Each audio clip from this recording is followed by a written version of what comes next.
Pengkhianatan Yahudi Madinah. Pada abad ke-7 Masehi, Yathrib atau Madinah merupakan kota multi-etnis berusia ratusan tahun. Selain suku-suku Arabia, Madinah juga dihuni oleh orang-orang Yahudi. Dan secara minoritas terdapat orang-orang dari Persia, Syria, dan beberapa dari Afrika. Suku-suku non-Arabia yang memiliki posisi penting dalam kehidupan sosial Madinah adalah Yahudi. Terdapat 3 klan besar Yahudi Madinah yang cukup dominan, yaitu Bani Qainuqa, Bani Nadhir, dan Bani Quraidah. Kaum Yahudi melalui kitab Taurat telah mendapatkan informasi akan datangnya Nabi akhir zaman. Sekian ratus tahun mereka menunggu datangnya Nabi itu dan berharap turun di antara kaum mereka. Karena itu, mereka sulit menerima kenyataan bahwa sang Nabi akhir zaman itu berasal dari kalangan bangsa Arabia. Inilah yang menjadi awal kedengkian Yahudi terhadap Nabi Muhammad SAW dan umat Islam. Kaum Yahudi sendiri sebenarnya mengakui bahwa Muhammad bin Abdullah adalah Nabi yang akan diturunkan Allah. Dalam Taurat telah disebutkan ciri-ciri Nabi akhir zaman sehingga Yahudi akan mengenalinya sebagaimana mereka mengenal anak-anak mereka sendiri. Kedengkian mereka tidak hanya bahwa Muhammad bin Abdullah bukan Yahudi, namun juga karena pengaruh Yahudi di Madinah merosot drastis semenjak kedatangan Nabi Muhammad. Setelah kemenangan di pertempuran Badar, kedengkian Yahudi semakin meningkat, terutama dari Bani Qainuqa. Klan Yahudi ini memiliki profesi utama sebagai pandai besi dan pengrajin emas. Mereka sempat mencoba melakukan provokasi untuk merusak perdamaian antara suku Aus dan suku Khosraj. Upaya yang hampir saja berhasil jika tidak dicegah oleh Nabi Muhammad. Bani Qainuqa memiliki sebuah pasar yang cukup ramai. Pasar ini menjadi pusat perekonomian mereka dengan perdagangan senjata, peralatan dari besi, dan emas. Setelah pertempuran Badar, Nabi Muhammad dan beberapa sahabat berkunjung ke pasar Qainuqa. Nabi Muhammad mengajak mereka masuk Islam dan menciptakan perdamaian. Namun, ajakan Nabi Muhammad itu ditanggapi dengan ejekan. Mereka bahkan secara terang-terangan mengancam kaum muslim. Yang kalian kalahkan dalam pertempuran Badar adalah orang-orang yang tidak mahir berperang. Jika kalian menghadapi kami, kalian akan mengetahui siapa kami. Setelah Bani Qainuqa bersikap berlebihan dengan mengganggu seorang muslimah di pasar, kemudian membunuh muslim yang membelanya, maka Nabi Muhammad terpaksa mengerahkan aksi militer. Bani Qainuqa tidak berani melawan melalui pertempuran terbuka dan memilih bertahan di dalam benteng. Peristiwa pengepungan itu berlangsung pada pertengahan bulan Syawal tahun kedua Hijrah. Bani Qainuqa tidak mampu bertahan dan menyerah 2 minggu kemudian. Abdullah bin Ubay, salah satu tokoh suku Khosraj yang ikut dalam pasukan muslim, berkali-kali mendesak Nabi Muhammad memaafkan Bani Qainuqa. Dia mengatakan bahwa Qainuqa memiliki ikatan perjanjian dengan Khosraj. Nabi Muhammad akhirnya mengeluarkan keputusan mengusir Bani Qainuqa dari Madinah. Seluruh harta benda mereka disita oleh pasukan muslim.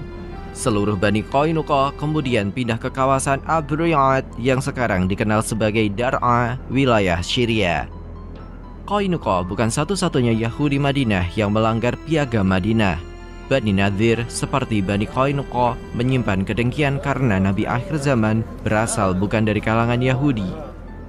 Penyebab pengusiran Bani Nadhir berawal dari kedatangan Nabi Muhammad ke pemukiman mereka. Saat itu terjadi insiden pembunuhan yang dilakukan oleh Amr bin Umayyah Az-Zamari dalam perjalanan pulang dari Bir Ma'unah. Nabi Muhammad pun berjanji untuk memberikan diat atau semacam ganti rugi kepada keluarga si terbunuh. Sesuai dengan isi piagam Madinah, Bani Nadhir harus turut serta menanggung diat. Nabi Muhammad dan beberapa sahabat datang ke pemukiman Bani Nadhir untuk mengambilnya. Para pemuka Bani Nadhir mengatakan setuju untuk turut serta membayar diat. Mereka meminta Nabi Muhammad menunggu sebentar. Nabi Muhammad dan sahabatnya menunggu sambil duduk bersandar pada sebuah tembok. Sedangkan para tokoh Bani Nadhir yang sedang mengadakan pertemuan ternyata bukan untuk mengumpulkan diat. Mereka justru merencanakan pembunuhan kepada Rasulullah. Mereka akan menjatuhkan batu besar ke tempat Nabi Muhammad dan para sahabatnya duduk. Sebelum rencana itu terlaksana, Allah telah memberitahu tentang niat jahat Bani Nadhir. Nabi Muhammad segera mengajak para sahabatnya kembali ke Madinah. Upaya pembunuhan itu bukan satu-satunya pengkhianatan Bani Nadhir. Sebelumnya, mereka pernah membocorkan kelemahan-kelemahan pasukan Muslim kepada musyrikin Mekah. Karena itulah, Nabi Muhammad mengambil sikap tegas. Beliau mengutus Muhammad bin Maslamah membawa surat ke Bani Nadhir. Isi surat tersebut perintah bagi Bani Nadhir untuk meninggalkan Madinah dalam tempo 10 hari. Mereka yang membangkang akan dihukum mati. Bani Nadhir memahami ancaman tersebut dan mereka hampir saja pergi dari Madinah. Sampai kemudian Abdullah bin Ubay, seorang munafik, mendatangi mereka dan mencegahnya keluar dari Madinah. Abdullah bin Ubay meminta Bani Nadhir agar bertahan karena mereka memiliki benteng-benteng yang kuat. Tokoh munafik itu juga menjanjikan 2.000 pasukan jika Bani Nadhir diserang. Abdullah bin Ubay terus meyakinkan Bani Nadhir. Orang-orang Yahudi Bani Quraidah dan sekutu-sekutunya akan membantu kalian. Mendengar janji meyakinkan itu, Huyai bin Akhtab, pemimpin Bani Nadhir, mengirimkan surat balasan kepada Nabi Muhammad. Kami tidak akan keluar dan lakukan apa yang engkau akan lakukan. Sikap Bani Nadhir tidak bisa ditolerir lagi. Nabi Muhammad terpaksa menggunakan kekuatan militernya. Tidak ada kontak militer terbuka. Bani Nadhir bertahan di benteng dan menyerang menggunakan panah. Peristiwa itu berlangsung pada tahun keempat Hijrah. Pertahanan Bani Nadhir cukup tangguh dengan benteng yang dikelilingi lebatnya pepohonan kurma.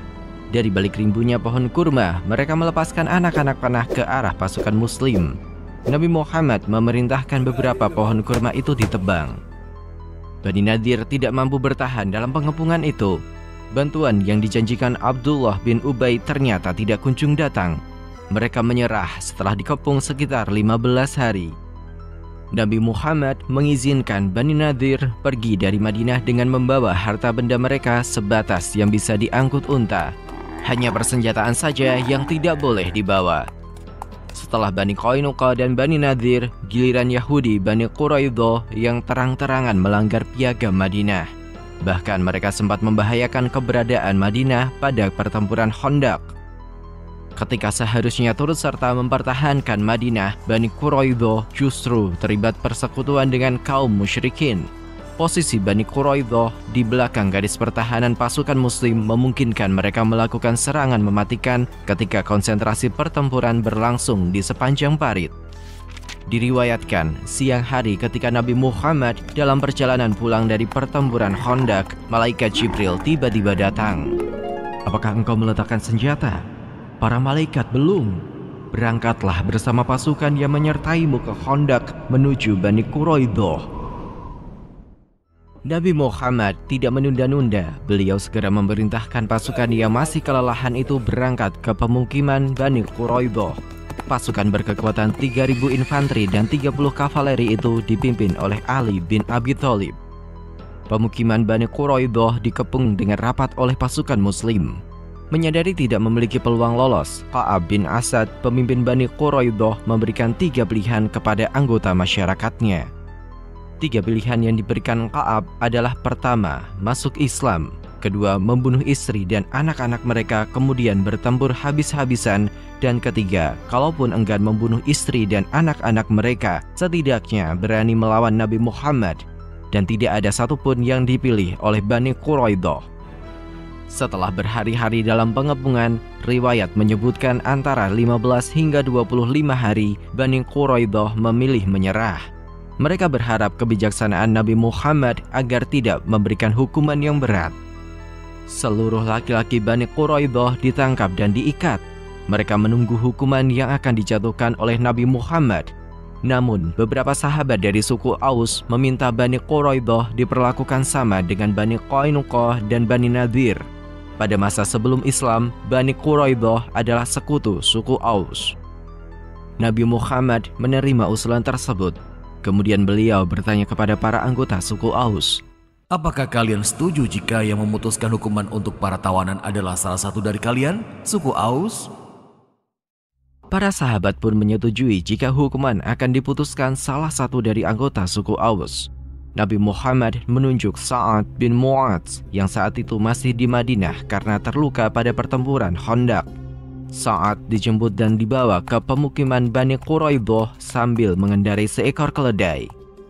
Setelah memastikan bahwa dirinya mendapatkan wewenang untuk menjatuhkan hukuman, maka Sa'ad bin Mu'adz pun memberikan keputusan. Saya memutuskan bahwa laki-laki dewasa dibunuh, perempuan dijadikan hamba sahaya, dan harta mereka dibagi. Dengan selesainya masalah Bani Quraidah, kini Madinah tinggal berkonsentrasi menghadapi musuh dari luar. Pihak-pihak yang memusuhi umat Islam sekarang hanya berada di luar Madinah, yaitu Yahudi di Khaybar dan musyrikin di Mekah.